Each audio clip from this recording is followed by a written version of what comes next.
going to be a quick one. It's also been a long time coming. I've been meaning to make an update video on this thing for at least a year or two now. I've had this thing, I think, close to 5, if not just over 4 years. I've been extremely happy with it. Now, just for the record, I have had pneumatic air guns before.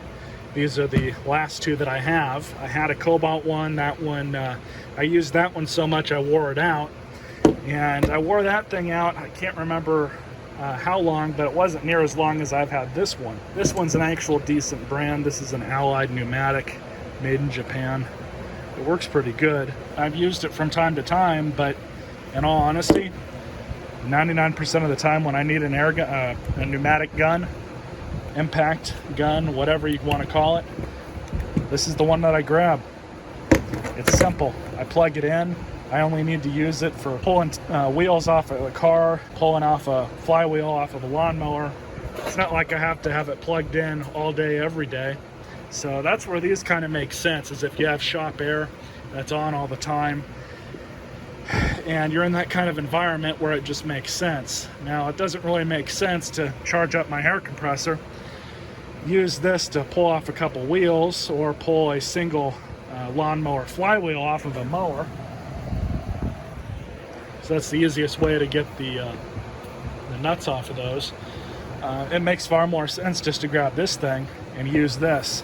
Now, I've used this on automotive suspension jobs, you name it. Whatever I've needed an impact for, I've grabbed this thing, and I haven't had a lick of trouble out of it.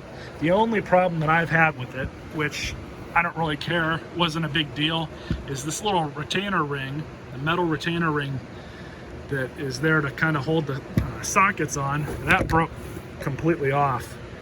Now, these two still have theirs, but I put it back on, then it broke off completely, and I just never bothered getting another one or figuring it out. It's actually kind of a lot easier without having that stupid ring on there, because the socket actually kind of got stuck on it a few times, and I'm using the Harbor Freight impact sockets. But overall, the body's held up very nicely. I'm not going to do a demo on this.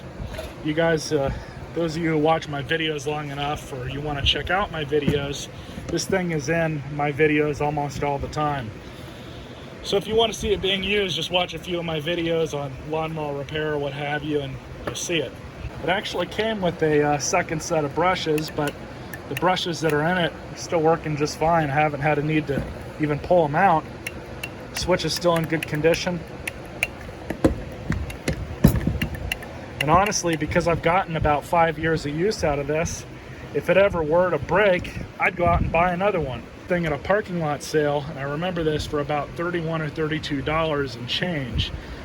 I just happened to be there at the right time, and they had this out there, and I made sure to grab one. I would definitely recommend any of you guys pick one of these up that are in the need for one. It's well worth the money, and they're just as good as the ones that are 2 and 3 times as expensive at Lowe's or Sears or wherever you go. Definitely recommend this one over those.